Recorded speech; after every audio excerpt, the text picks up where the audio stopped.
जाति है कि जाति नहीं, पुरानी बातें याद आती नहीं। पुरानी बातें मतलब ब्रिटिश काल की बातें, सन 1871 की बातें, जब पहली बार कागजों पर जाति ने अपना स्वरूप लिया। लोगों को उनकी जातियां बताई गई, उनके नाम के आगे जातियां लिखी गईं। जब पहली बार जाति जनगणना हुई और लोगों को पता चला कि वो किस जाति के हैं, यानी यूं कह लें कि अंग्रेजों के बनाए हुए कानून को आज भी हम पालन करते हैं। आज भी हम उसी जातिगत गुलाम मानसिकता से पीड़ित हैं और जाति व्यवस्था को लेकर आगे बढ़ रहे हैं। मध्यकालीन भारत में जाति व्यवस्था की शुरुआत जरूर हुई, लेकिन जाति व्यवस्था उस समय तक नहीं थी। तो फिर ये जाति व्यवस्था आई कहां से, ये बड़ा सवाल है। और इस जाति व्यवस्था ने अपना स्वरूप बदला कैसे, ये बड़ा सवाल है। और ये जाति व्यवस्था लोगों के ऊपर हावी कैसे हुई, ये बड़ा सवाल है। पहले भारत में जाति व्यवस्था बिल्कुल भी नहीं थी। लोगों को अपना पेशा बदलने की आज़ादी थी। लेकिन अब जो जिस जाति में जन्मा है वो उस जाति का है। पहले जन्म से जाति नहीं, कर्म से वर्ण हुआ करता था। लेकिन आज जाति व्यवस्था ने लोगों को अपना गुलाम बना लिया है और नतीजा आज सड़कों पर नजर आ रहा है। यूजीसी का एक नया कानून पास हुआ और उस कानून में इतना बवाल हुआ कि लोगों ने बता दिया कि उनके लिए जाति कितनी महत्वपूर्ण है, उनके अंदर कितना भेदभाव है, कितना उनके अंदर ऐसी भावना है कि वो आज भी ऊंच नीच की बातों पर विश्वास करते हैं। 13 जनवरी 2026 को यूनिवर्सिटी ग्रांट कमीशन यानी यूजीसी ने promotion of equity in higher education institution regulation 2026 को अधिसूचित किया, जिसके तहत कॉलेजों और विश्वविद्यालयों में जाति आधारित भेदभाव रोकने के लिए विशेष समितियां, हेल्पलाइन और मॉनिटरिंग टीम बनाने के निर्देश दिए गए। इन व्यवस्थाओं का फोकस विशेष रूप से एससी, एसटी और ओबीसी छात्रों की शिकायतों पर रहेगा। सरकार का कहना है कि यह उच्च कदम शिक्षा संस्थानों में निष्पक्षता, पारदर्शिता और जवाबदेही सुनिश्चित करने के लिए जरूरी है। हालांकि इन नियमों को लेकर जनरल कैटेगरी के एक वर्ग में असंतोष है, जो इसे अपने खिलाफ पूर्वाग्रहपूर्ण मान रहे हैं, जिसको लेकर लखनऊ में जमकर प्रदर्शन हुआ। श्री राजपूत करणी सेना और अन्य ने जमकर विरोध किया। आज भारतीय जनता पार्टी को निशाने पर लिया जा रहा है एक कानून की वजह से। वो कानून है यूजीसी का, जिसमें एक समिति बनाई जाएगी और उस समिति में सवर्ण नहीं होंगे। आरोप है कि समिति बनने के बाद जो सवर्ण छात्र हैं उनके साथ अन्याय होगा, उनके ऊपर झूठे आरोप लगाए जाएंगे और झूठे आरोप लगाकर उनका करियर बर्बाद कर दिया जाएगा। ऐसे आरोप लगाए जा रहे हैं। अब ये कितना सत्य होगा कितना नहीं, कोई भी कानून बनता है तो उसके दोनों पहलू होते हैं। गलत इस्तेमाल भी होता है और सही इस्तेमाल भी होता है। इस गलत सही को रोकने का काम भी हमारा ही है। आज माननीय सुप्रीम कोर्ट ने जो यूजीसी रेगुलेशंस नए नियम पास किए गए हैं उस पर सुप्रीम कोर्ट ने रोक लगाई है, उसको एबियंस में रखा है और सुप्रीम कोर्ट ने अपनी पावर्स को एक्सरसाइज करते हुए अंडर आर्टिकल 142 जो यूजीसी रेगुलेशंस 2012 है उनको इन ऑपरेशन किया, उनको प्रभावी किया। अगला कदम क्या रहेगा, क्योंकि इसमें सुप्रीम कोर्ट की अब सुप्रीम कोर्ट ने इस मामले में केंद्र सरकार को और सारे पक्षकारों को नोटिस जारी किया है और इस मामले की अगली सुनवाई 19 मार्च को निर्धारित की गई। 19 मार्च को क्या कुछ होने की संभावना है? अब ये तो कोई व्यक्ति प्रेडिक्ट नहीं कर सकता है। केंद्र सरकार से जवाब मांगा है, केंद्र सरकार अपना जवाब देगी, फिर मामला आगे बढ़ेगा। जिंदाबाद जिंदाबाद जिंदाबाद, जात पात की करो विदाई, हिंदू हिंदू भाई भाई, जात पात की करो विदाई, हिंदू हिंदू भाई। यूजीसी के नियमों का भारी विरोध हुआ। सवर्ण समाज से जुड़े संगठनों ने सड़क पर उतरकर इस नियम का विरोध किया। इस बीच यह मामला सुप्रीम कोर्ट में भी पहुंचा और सुप्रीम कोर्ट ने गुरुवार को यूजीसी के नए नियमों यानी यूनिवर्सिटी ग्रांट कमीशन के नए नियमों पर अगले आदेश तक रोक लगा दिया। सीजेआई सूर्यकांत और जस्टिस जॉय माल्या की बेंच ने कहा कि इसके प्रावधान स्पष्ट नहीं है और इनका गलत इस्तेमाल हो सकता है। कोर्ट ने यह टिप्पणी मृत्युंजय तिवारी, एडवोकेट विनीत जिंदल और राहुल दीवान की याचिकाओं पर की, जिनमें आरोप लगाया गया कि नए नियम जनरल कैटेगरी यानी सवर्ण छात्रों के साथ भेदभाव करते हैं। यूजीसी ने 13 जनवरी को अपने नए नियमों को नोटिफाई किया था, जिसका देश भर में सवर्ण समाज की तरफ से विरोध किया जा रहा था। अब सुप्रीम कोर्ट ने केंद्र और यूजीसी को नोटिस जारी कर जवाब मांगा है। साथ ही नियमों को ड्राफ्ट फिर से तैयार करने की बात कही है, यानी जो नियम है उसके ड्राफ्ट को फिर से तैयार करना होगा, ऐसा सुप्रीम कोर्ट ने निर्देश दिया है।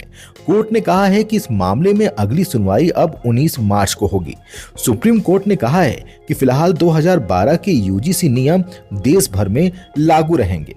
सबसे बड़ा सवाल यही है कि आखिर यूजीसी के नियम में ऐसा क्या था जिसका विरोध सवर्ण समाज से जुड़े कुछ संगठन पिछले दिनों से कर रहे थे और आज उनके अंदर खुशी का माहौल है।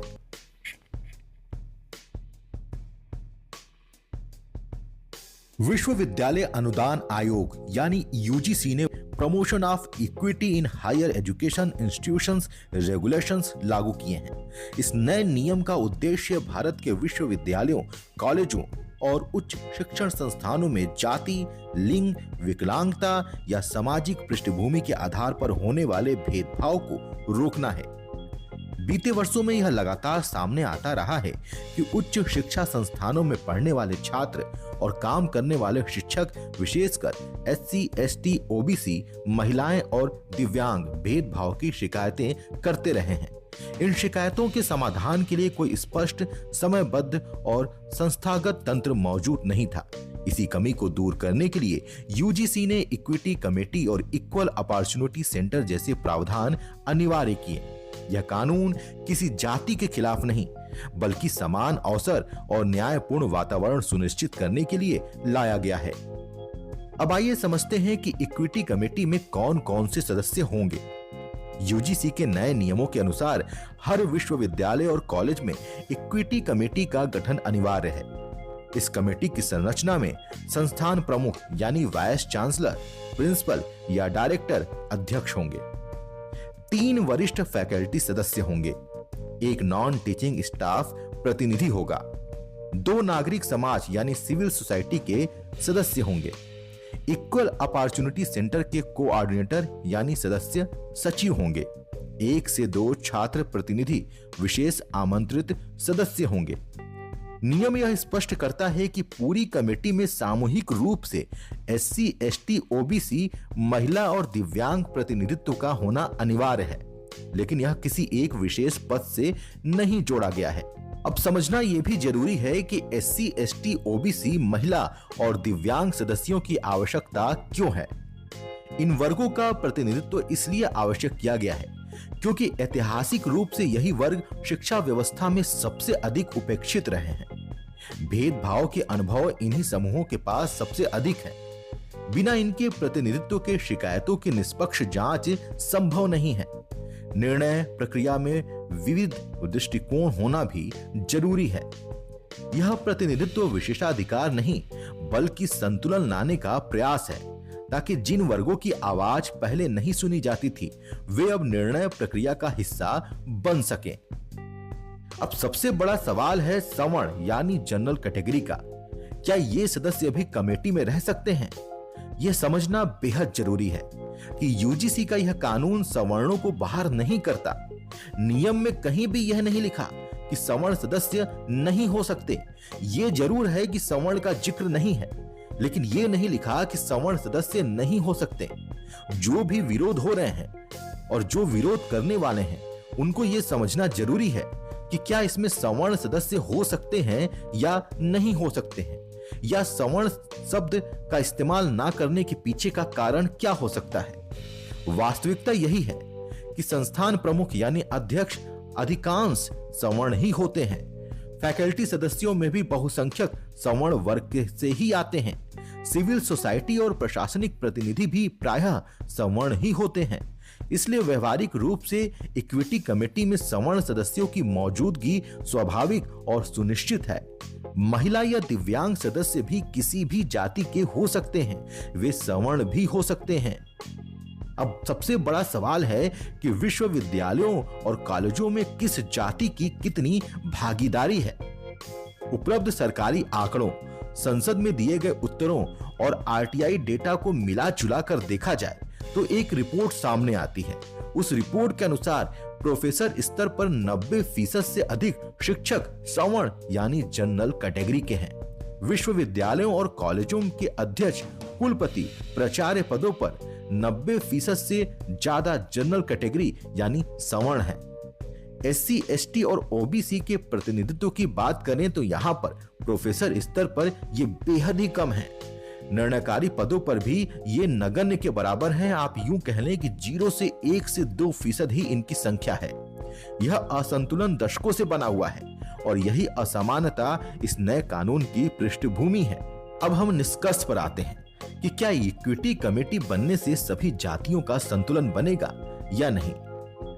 इक्विटी कमेटी के गठन के बाद यह तो स्पष्ट है कि सवर्णों की भागीदारी पहले की तरह बनी रहेगी, क्योंकि शिक्षा व्यवस्था में उनकी संख्या पहले से ही 90% से अधिक है। महिला और दिव्यांग सदस्य किसी भी जाति के हो सकते हैं, जिनमें सवर्ण भी शामिल हैं। SC, ST और OBC को केवल न्यूनतम प्रतिनिधित्व मिल रहा है, जो अब तक उन्हें नहीं मिला था। इसलिए यह कहना तथ्यात्मक रूप से सही है कि यह कानून सवर्णों का कोई नुकसान नहीं करता, बल्कि उच्च शिक्षा को समानता, न्याय, समावेशन की दिशा में ले जाने का प्रयास करता है। यह कानून उस वास्तविकता को स्वीकार करता है कि जब तक निर्णय प्रक्रिया में सभी वर्ग शामिल नहीं होंगे, तब तक विश्वविद्यालय और कॉलेज सच्ची मायने में लोकतांत्रिक और समान नहीं बन सकेंगे। विरोध करने से पहले यह समझना जरूरी है कि यह कानून आखिर कहता क्या है। यह भी समझना जरूरी है कि सामाजिक पृष्ठभूमि में किस वर्ग की कितनी भागीदारी है। क्या आपको पता है कि आज भारत में जातिगत हिंसा कितनी बढ़ चुकी है? क्या आपको पता है कि हमारे समाज का स्वरूप क्या है? क्या आपको पता है कि 21वीं सदी में क्या कुछ हुआ? कैसे जातियां पहले छिपती गई, शहरों का निर्माण हुआ, बड़े बड़े शहर बने, तो लोगों को जातियां याद आना कम हो गया, यानी लोग अपनी जातियां भूलने लगे। लोगों को केवल सामने मनुष्य ही दिखाई देता था और विकास दिखाई देता था, लेकिन धीरे धीरे फिर लोग उसी जाति व्यवस्था में घुस गए। ईमानदारी से बताइए, क्या आप में से कुछ लोग ऐसे नहीं हैं जो अपने जाति का नाम लेकर गर्व महसूस करते हैं? ये गर्व की बात है कि हम आज भी जाति व्यवस्था में जी रहे हैं, आज भी हम ऊंच नीच की भावना में जी रहे हैं। आता जाता कुछ ना हो, लेकिन जाति होने की वजह से हम प्राउड फील करते हैं। ये विशेषाधिकार किसने दे दिया है? वो भी आज के जमाने में, इस विकसित भारत में, जब हम विज्ञान की ओर आगे बढ़ रहे हैं, तब हम जाति की बातें कर रहे हैं और जाति को लेकर लड़ाई झगड़ा तक कर रहे हैं, हिंसा पर उतर आ रहे हैं। यही जाति व्यवस्था है। एक नजर डालिए जातिगत हिंसा पर कि भारत में इन दिनों जातिगत हिंसा कितनी हुई है। इस बहस के बीच ये सवाल भी उठ रहा है कि क्या दलित समुदाय द्वारा सवर्णों के खिलाफ अपराधों के कोई आपराधिक आंकड़े मौजूद है? इस पर तथ्य ये है कि राष्ट्रीय अपराध रिकॉर्ड ब्यूरो यानी NCRB अपनी क्राइम इन इंडिया रिपोर्ट में दलित द्वारा सवर्णों पर अपराध जैसी कोई अलग श्रेणी प्रकाशित नहीं करता। NCRB केवल पीड़ित समुदाय के आधार पर आंकड़े जारी करता है, जैसे शेड्यूल कास्ट के खिलाफ अपराध, न कि यह अपराधी किसी जाति से था। इसलिए उत्तर प्रदेश, राजस्थान, बिहार, मध्य प्रदेश, झारखंड, दिल्ली या हरियाणा जैसे राज्यों में भी दलितों द्वारा सवर्णों पर अपराधों का कोई आधिकारिक वर्गीकृत आंकड़ा NCRB में उपलब्ध नहीं है। वहीं दूसरी ओर NCRB के आंकड़े यह जरूर बताते हैं कि दलितों के खिलाफ अपराध एक लगातार सामाजिक वास्तविकता बने हुए हैं। वर्ष 2023 में देश भर में 57,789 अपराध अनुसूचित जाति के खिलाफ दर्ज किए गए, जिनमें सबसे अधिक मामले उत्तर प्रदेश, राजस्थान, मध्य प्रदेश और बिहार से सामने आए। जमीनी स्तर पर इसका असर विवाह और सामाजिक जीवन तक दिखता है। कहीं दलित दूल्हे की बारात रोकी जाती है, कहीं अंतरजातीय विवाह पर हमला, तो कहीं सिर्फ दलित होने के कारण सामाजिक बहिष्कार। उत्तर प्रदेश और मध्य प्रदेश में बारात रोकने, राजस्थान और बिहार में सामाजिक बहिष्कार तथा हरियाणा, दिल्ली क्षेत्र में अंतरजातीय विवाह को लेकर हिंसा की घटनाएं समय समय पर सामने आती रहती हैं। वहीं इतिहासकारों के अनुसार भारत में मध्यकालीन से ही दलित समुदाय सामाजिक उत्पीड़न का शिकार रहा है, जहां उन्हें शिक्षा, मंदिर प्रवेश और सार्वजनिक संसाधनों से दूर रखा गया। समय के साथ वर्ण व्यवस्था धीरे धीरे कठोर जाति व्यवस्था में बदल गई, जिसने सामाजिक असमानताओं को और गहरा किया। आजादी और संविधान के बाद कानून बने, लेकिन सामाजिक स्तर पर टकराव पूरी तरह खत्म नहीं हुआ। यही कारण है कि UGC के नए नियम एक तरफ दलित OBC समुदाय को सुरक्षा का भरोसा देते हैं, तो दूसरी ओर सवर्ण वर्ग में आशंका पैदा करते हैं। अब चुनौती ये है कि समानता सुनिश्चित करने की कोशिश कहीं नया सामाजिक अविश्वास न पैदा कर दे और समाधान संवाद व संतुलन से ही निकले। हमें अपनी विचारधारा बदलनी होगी और इस विचारधारा को बदलकर समानता का अधिकार सबको देना होगा। एक दिन में यह कानून नहीं बना। इस कानून के बनने के पीछे कई कारण हैं। या इस जैसे जो भी कानून बने होंगे उनके पीछे बनने के कई कारण हैं। वर्षों का इतिहास है हमारा। इन वर्षों के इतिहास में हम अपने आप को कहां रखकर देखते हैं, इस पर विचार जरूर कीजिए और आज के वर्तमान समय में भी विचार कीजिए। क्या आप जातिगत मानसिकता से ऊपर उठ चुके हैं? क्या आज भी आप जातिगत मानसिकता से पीड़ित नहीं हैं? क्या आज भी आप लोगों को उनके जाति के हिसाब से आकलन नहीं करते, नहीं तौलते कि कौन किस जाति का है? स्वयं विचार करिए और बताइए, क्या आज आपके अंदर ऊंच नीच की भावना खत्म हो चुकी है? क्या आज आप एक समान रहने के लिए तैयार हैं? क्या आप जातिगत यूनिटी नहीं बनाएंगे? क्या रोजगार में अपने जाति वालों को बढ़ावा नहीं देंगे? इन कठिन सवालों का जवाब जब तक आप ढूंढ नहीं लेंगे, तब तक हम इस जातिवादी गुलामी मानसिकता से ऊपर नहीं उठ पाएंगे और इसी गुलामी मानसिकता में हम जिंदा रहेंगे। वो गुलाम वाली मानसिकता, जिस मानसिकता को अंग्रेज हमारे देश में छोड़ कर गए। लखनऊ से अपना भारत टाइम्स के लिए मैं अभिनेंद्र।